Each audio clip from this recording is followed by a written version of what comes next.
Hello everyone, Earl Henderson, Primordial Defense. Thank you for watching. I have another Monday quarterback video for you. I'm going to play this video and talk about things that are going on to better explain what's going on and talk about things that I think that are being done right and are done wrong. Here we go. Just go, man. There's nothing to be here. Just go. My mom and dad. Can you put the knife down? Just go, man. Put the knife down. Section my mom and dad driving. Okay. Just go, man. No. Just go. You don't have to go. Just go. No, you don't have to go. Just go, man. No, you Just don't go. No.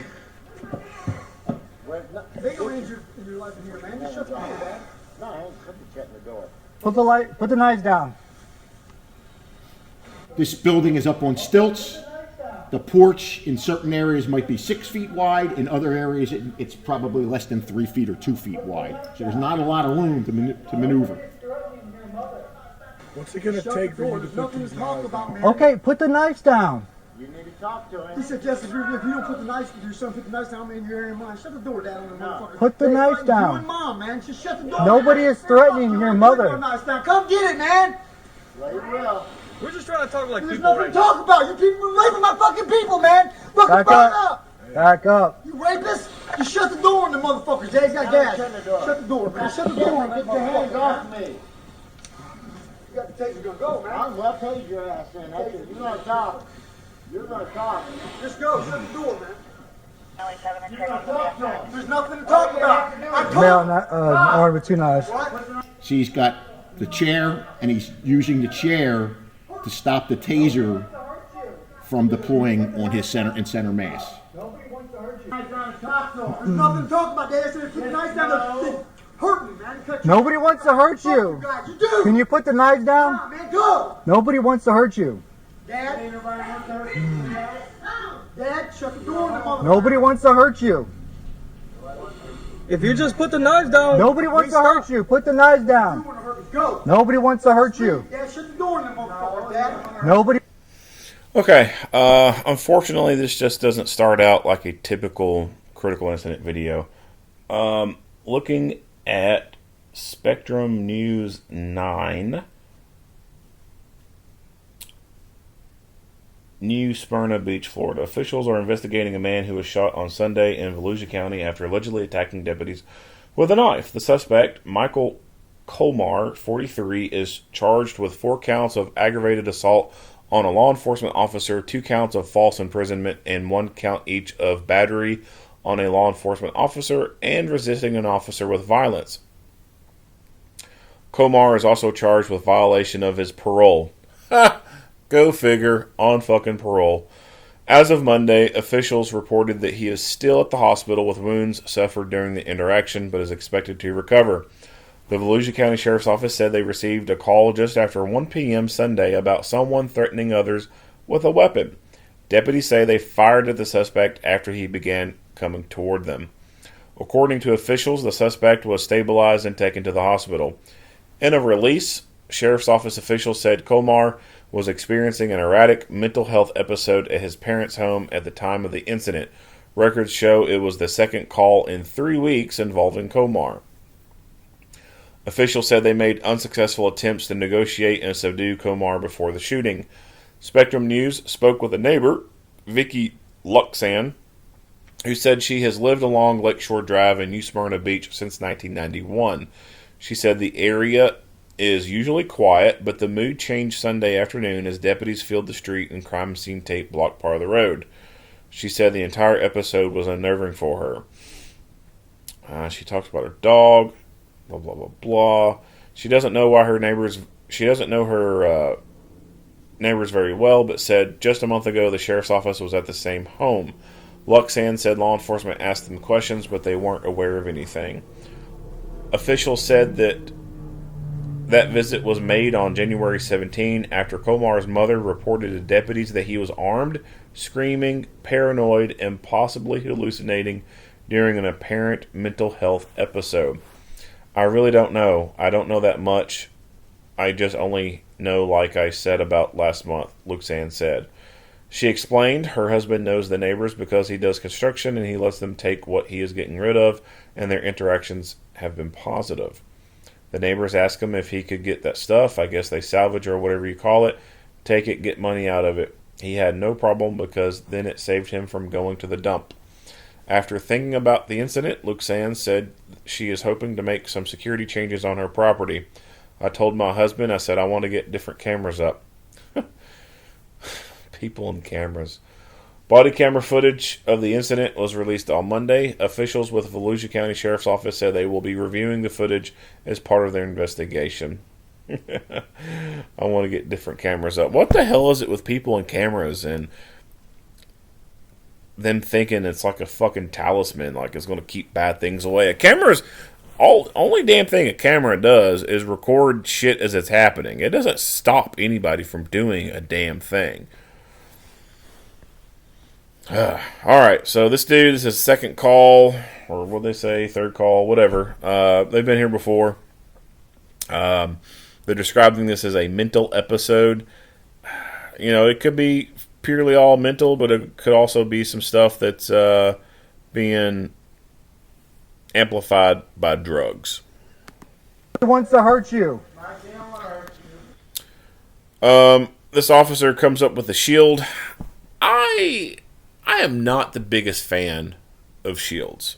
I just don't think that they're worth a damn in a lot of instances. For example, excuse me, this guy who's holding the shield, he's behind it. He's covered. This officer who's out to the side, he's not covered. He's exposed. And you'll see that oftentimes in these videos where someone's holding a shield. The person who's right behind the shield, they're great. They're covered. But everyone else behind them, it's like a V formation or like a wing formation. The person who's right behind them is a little bit off to the side of them, and they're partially exposed. And then the person behind them is behind that second person and off to the side a little bit, and they're realistically fully exposed because they're not even behind the shield anymore at that point. And then so forth, everyone else after that. A shield means that one hand has to hold it, and the other hand is holding a pistol. A pistol is not the greatest thing to be bringing to a gunfight or to any deadly fight. A long gun is the most preferred thing. So, this person is armed with a deadly physical weapon. He's threatening people. One of these officers, or two of these officers, should have had rifles out when they came to this call. This is a high-risk call. Rifles come out on high-risk calls. Unfortunately, that's one of my biggest chief complaints when it comes to videos like this, officers neglecting to get rifles out. I also, at this moment, cannot tell if there is anyone holding lethal cover on this guy who has lethal weapons. So far, from this point of view, all I see is an officer holding a shield and an officer holding a taser. I cannot see any other officers holding lethal weapons. So this is a failure, in my opinion.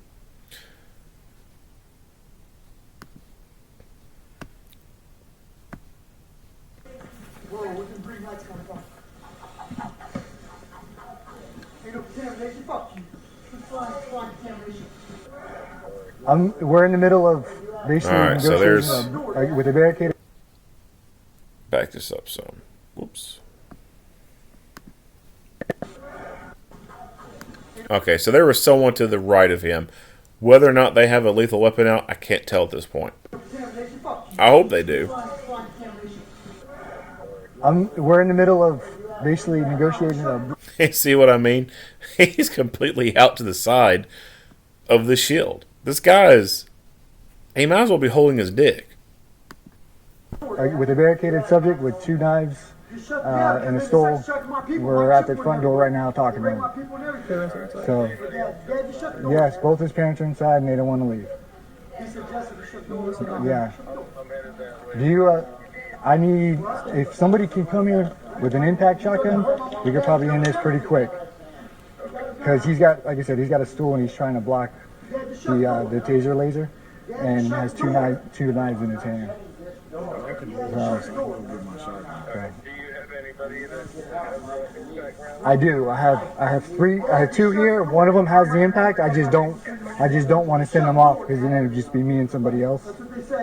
So I want three just in case at the door. But I do have an impact on scene if I can get somebody here.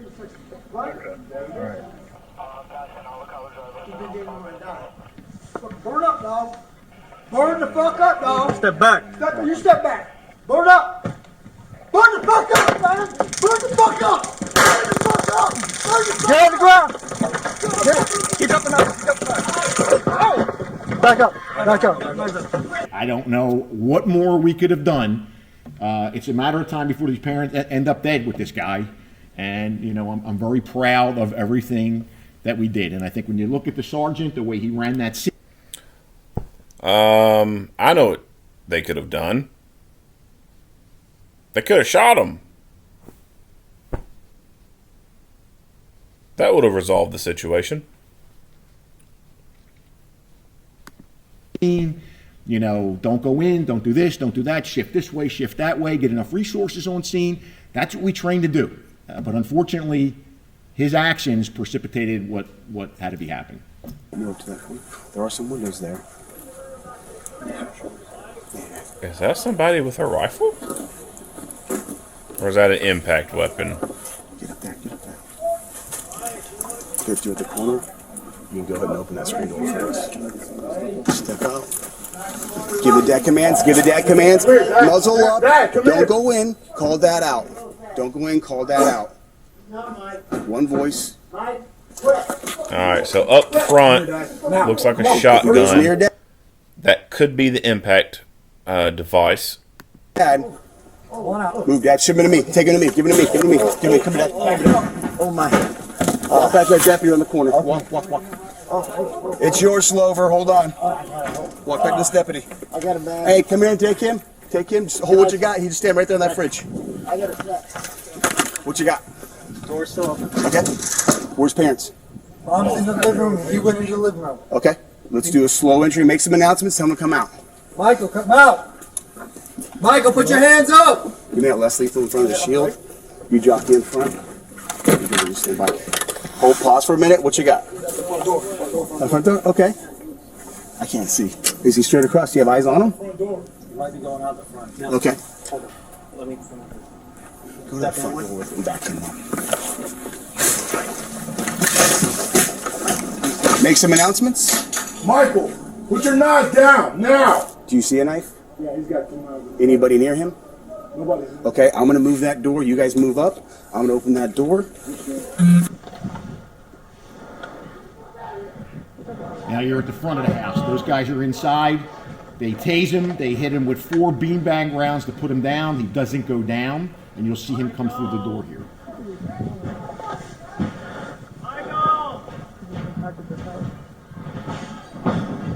You could hear the struggle. That's the 2 beanbag rounds. Watch out. That's actually 4 beanbag rounds that go off. No.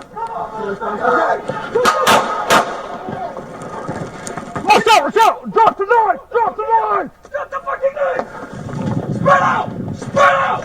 Spread out! Alright, grab his arm! Get him up! You have superhuman strength. I mean, you're tasing him, and he's not going down. And I saw, you can't see it, when they check him, assess him for gunshot wounds, they roll him over. You could see the impact from the beanbag rounds that would normally take you down. When we hit somebody, they go down. He didn't go down. The inside of that house was, you could see the way he was trashing the house. It was a fight, and he comes flying through that door. You really can't see it. You have to really see. There's not a lot of distance there. The door maybe to me, and he goes down at the feet of the deputy that shot. That's how close he got with both of those knives. And the knives, I don't know if you saw them. We have a picture of them. They're not butter knives. You know, one of them is a tactical knife that we carry, and the other one was probably about that big. It was a gray knife. But I think the lieutenant's actions on the 17th of flagging that address in dispatch so that anybody that was sent there had to know, don't send a solo deputy there. If you're going to send, if there's a medical emergency, don't send the fire department or evac there alone. Make sure there's a minimum of 2 deputies and understand what's inside that house. And his premonition on the 17th paid off. So, and the other thing to note is, this didn't take place in a matter of seconds. Captain Egan was the watch commander. So I had a captain on scene yesterday, controlling everything that was going on. We had 2 sergeants on scene. We sent for equipment before we did anything. Make sure you hear them calling for less lethal. Make sure we have a shield. Make sure we have enough personnel on location. Make sure we do all of these things before we do anything. So this wasn't, pardon the expression, like a bang bang thing. I mean, this was thought out. How are we going to do this? How are we going to approach? How do we do this and resolve this as peaceably as we can? His actions dictated something different.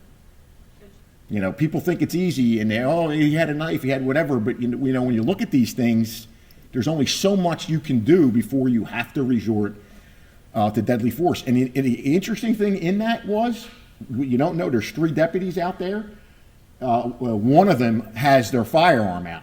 The other guy has a taser, and the other guy has a less than lethal beanbag rounds. And we know what happened inside the house. The tasers and the beanbag rounds didn't take him down. If that other deputy doesn't have lethal force out, probably we're talking about somebody getting stabbed here. A deputy absolutely getting stabbed. Once he's cuffed, they start doing first aid, stopping the bleeding, and putting pressure on the 2 gunshot wounds.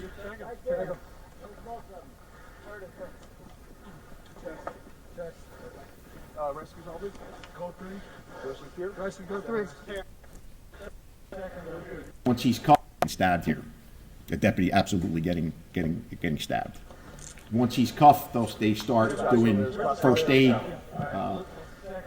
stopping the bleeding, and start doing first aid, stopping the bleeding. So all these officers, it looks like only one brought a rifle. Doing first aid, stopping the bleeding, and putting pressure on the 2 gunshot wounds. Code 3, rescue here, rescue code. Yes, code 3. And with 4 beanbag rounds. Okay, so it's hard to see very well what's going on here. It looks like the person at the front of this stack has the less lethal shotgun with the beanbags in it. And his lethal cover, presumably this guy has lethal cover, is behind him. That is not ideal to me. Your lethal cover should be to the front in a setup like this. Because if that guy comes around that corner and attacks them, and this officer at the very front of the spear attempts to deploy less lethal and it fails, which it does end up failing when they deploy it, then he's the first one to be attacked by this guy. And his hands are not on a lethal weapon. They're on a less lethal weapon that is failing to physically incapacitate the person, to subdue them. Which puts that officer at extreme risk to be seriously physically injured and or killed. So the person at the front should have been a person holding a lethal weapon until they could get inside this structure, spread out a little bit, and then the person with the less lethal can put their sights on that person. But as they're making entry, the person at the front needs to have a lethal weapon. That way, if that dude comes around that corner and decides to start attacking, that person can very adequately defend theirself.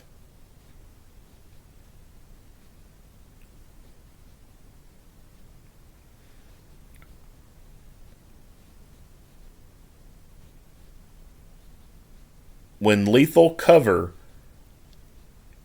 is being, when less lethal options are being provided, there has to be lethal cover involved. There has to be. That is a standard. That is a precedent.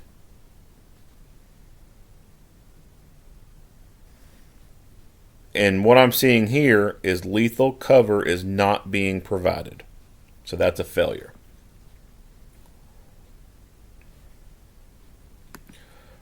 No rifles out is a failure.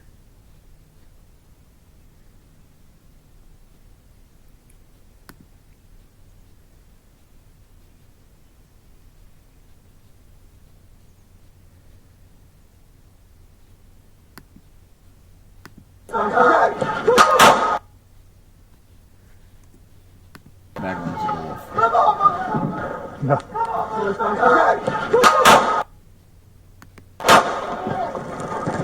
Watch out! Watch out! Drop the knife! Drop the knife! Drop the fucking knife! Spread out! Spread out!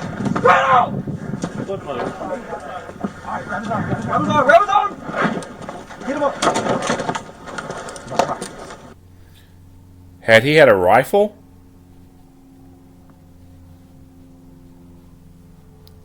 things would have ended a lot differently.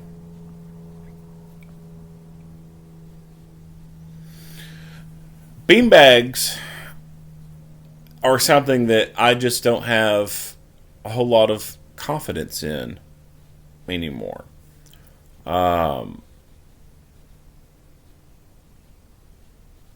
I just don't think they do that great of a job. If you're going to have an impact weapon, then I think that the best impact weapon is probably a pepperball gun. And because not only do you get the impact effect from it, which is not going to be the same as the 12 gauge, but you're still getting an impact effect. It's pain. It's going to hurt like hell. But you're able to put more rounds, so to speak, on target faster and keep that pain turned up. And you have the added benefit of the OC powder spreading around and getting in their nose and their eyes and their mouth. With the 12 gauge beanbags,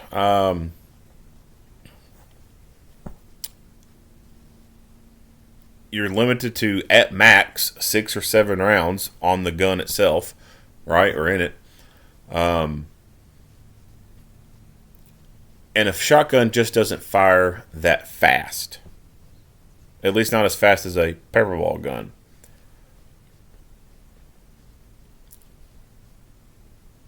So a pepperball gun has a higher rate of fire. The hopper holds, I don't know how many balls it holds, but it holds a fuck ton of them. And so you could literally just lay down a bunch of rounds just for a good 2 seconds. And if you've ever been hit with a paintball or pepperball, it fucking hurts. Yeah, beanbag hurts too. But to have that many little rounds hitting you, lighting your ass up, that's a lot of pain, real quick, all at once. And that powder is bursting and floating around, and now you're breathing that shit in. But can people still fight through pepperball and still go through it? Yeah. But I think it's a better tool than the beanbag. 40mm launchers, I'm not the biggest fan of either. Especially the breech-loaded ones, because that's a one-shot deal. Reload on it takes forever. If anyone's going to be wanting to use 40mm less lethal, then I think the best thing to do is invest in one of the multi-shot devices. Looks like a huge overgrown revolver, because you can fire multiple rounds in quick succession. The breech loaded one just takes too long to reload. But yeah, pepperball gun I think probably would have been a better choice in this scenario. Would it suck for the parents because they have to go back in the house? Yeah. But I think it probably could have had a little bit more better of a desired effect on this guy. Even there at the beginning, as he charged at the door, and then he was using the stool to attempt to deflect the probes. Pepper spray is still a good option, and I think in a lot of places people have just forgot about pepper spray. It's kind of taken the back burner, so to speak. I love pepper spray. I think it is a great tool. It could take the fight out of people. One, it physically it causes so much physical fucking pain that people are no longer wanting to fight anymore. But it also causes some physical incapacitation to some extent. It temporarily blinds them. It causes a sensation of difficulty breathing. People can't catch their breath with it. Now, can some people fight through it? Yeah, people can fight through it. But you're a less effective fighter when you do it, because you're partially blind or fully blind temporarily.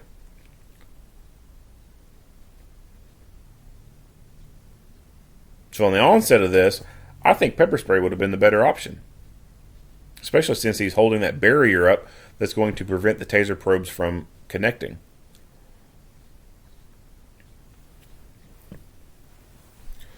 But the best option, in my opinion, would have been for this motherfucker never to be on parole.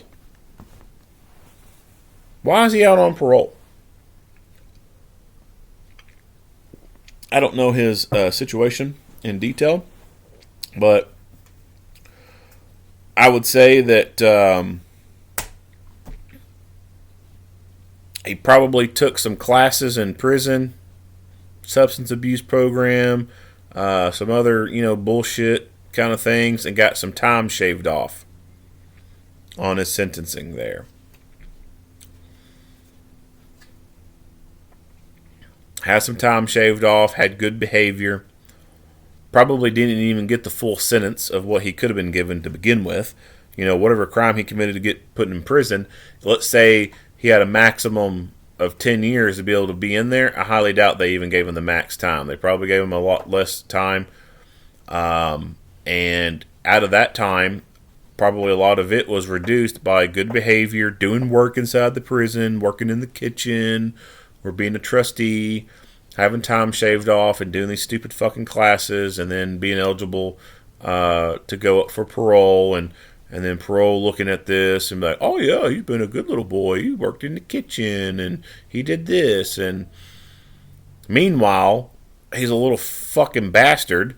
The people working in the prison, the majority of them not giving a fuck, just wanting to clock in, clock out, go home, not writing reports like they should be, not documenting every little damn thing this little asshole's been doing.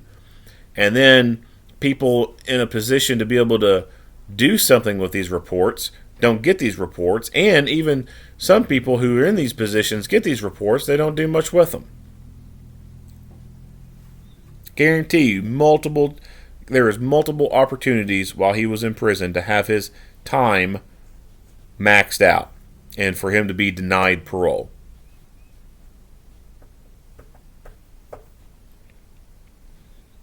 And that before that, when he was sentenced, he could have been sentenced to a max amount of time, but they didn't do it. So those were some failures that we don't get to see on camera. And then while he's out on parole, who's checking up on this guy? Someone needs to be doing check-ins on him.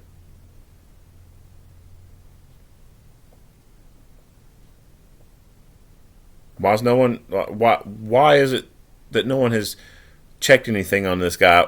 Police responded to this house before dealing with this guy. Why was probation and parole not made aware of this? Why did they not fully investigate what has happened? Why did they not fully look into what was going on, drug testing this guy, etc.?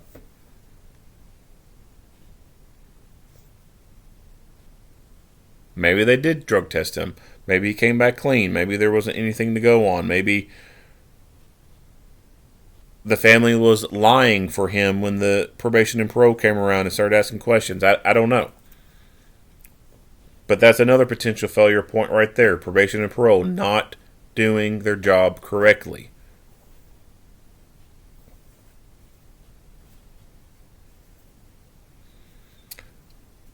Now going forward, past this event, will his parole be revoked? Don't know. It stands a good possibility that this dude could get out of jail on bond for these current charges and go straight back to where he was at and what he was doing. And his parole not be revoked because there's no, parole revocation trial being held. Or, it hasn't been scheduled at a sooner time. It's scheduled at a later time. And until that court appearance occurs, he's free out on bond.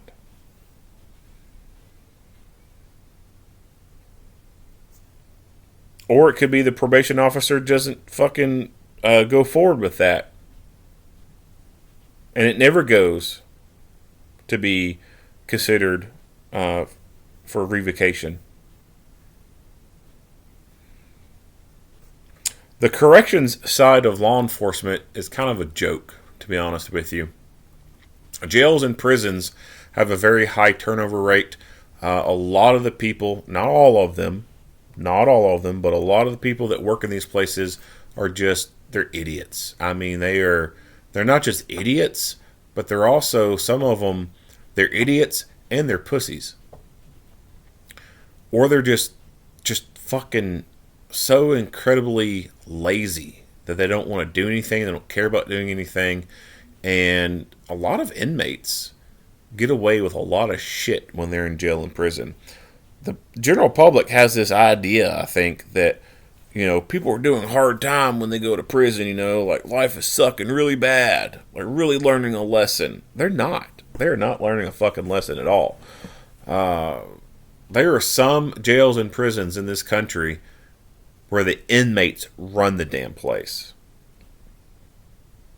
And some places, literally, they run the fucking place. I heard a story once of a couple people worked in a jail, and they went to do a transport to pick someone up or drop someone off. I can't remember what they were doing, but they were doing a transport, and they get to the jail, and they press the little buzzer button on the outside of the jail and announce themselves that they're there, and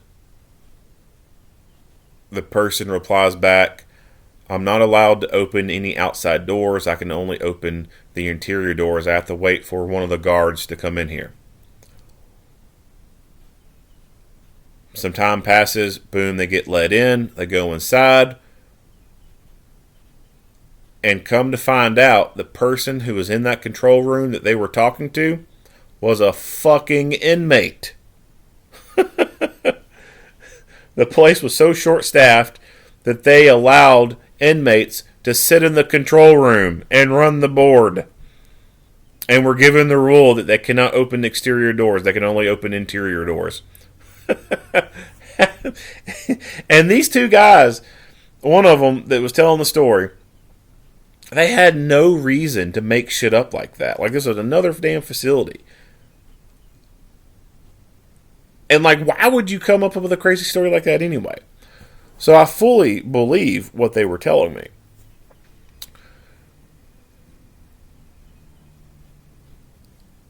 So there's...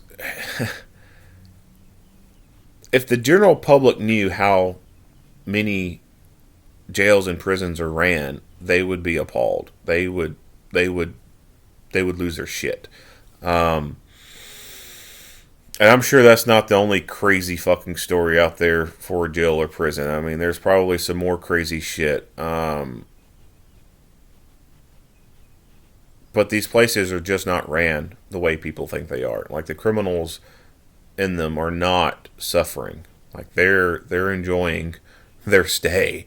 Now, there are some places where it's not like that, right? Like, you don't have an inmate in the control room. And there's some places where, like, life sucks for the inmates. Like, it is not a fun place for them to be. And that's what jail and prison needs to be like. I'm not saying that people need to be put in a damn, like, damp-ass dungeon with rats crawling around everywhere and left down there for months to be. Not saying that. What I'm saying is, jail and prison doesn't need to be a vacation. It doesn't need to be a fucking Hilton. Doesn't need to be this 5-star experience. It needs to suck for them. Bare minimum standards to keep you alive. That's it. And so there are some jails and prisons out there that they don't cut them any slack. They don't coddle them. They don't pander them. And those are good places. That's the way it needs to be done. But unfortunately, there are so many other places that are not like that.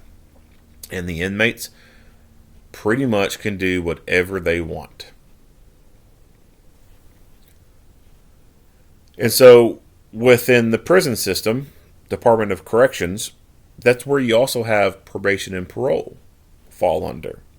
They're a part of the DOC. Now, some places they put in, these extra requirements to become a probation and parole officer because it is a better working position to be in versus being stuck in a pod all damn day, right? Like, nobody wants to be working a pod all day. Nobody wants to do that shit.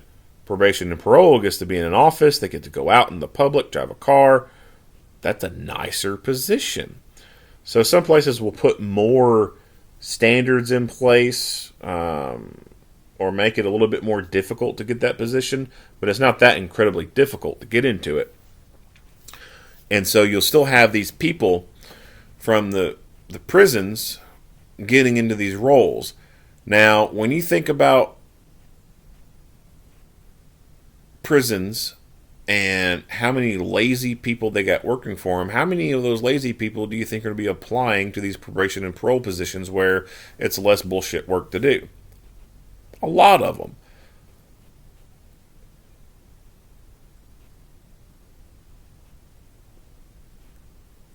So for those states that probation and parole comes directly from the prison, they're not getting good recruits out of it. They're getting people who are looking for an easier job. People who want to be able to be more lazy. And they get into this job that is a little bit easier. It's not a bunch of mundane bullshit sitting in a pod. And they have a little bit more control over, things they can do, so to speak. As far as what their schedule is, they don't have someone, breathing down their neck a whole lot. And they don't do their job fully like they're supposed to. Even in these other states where a person can come into probation and parole and having never worked in a prison before, you still can find a lot of people working in probation and parole who really should not be working there at all. They're timid. They're afraid of the inmates. They believe in the hug-a-thug shit. You've got some of the probation and parole people, just like you have people in a jail or prison who do not have that integrity, and they cross the line and they start dating the inmate. Start doing favors for the inmate because they were a person who had questionable morals. And because it's such a high turnover rate in a lot of places, and not all the right-minded people are applying for these positions, there's not much to choose from. And so there's a lot of people in this field that should not be there. And they allow stupid shit to go on.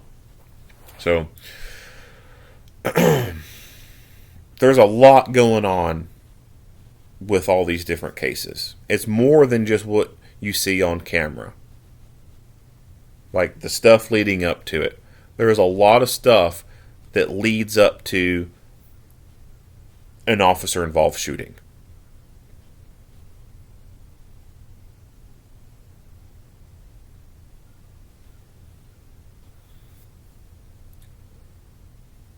There's a failure in the system, and the system is what has led to this incident right here. Had this guy been fully sentenced for the crimes that he committed and stayed his ass in prison, this particular incident right here would not be happening.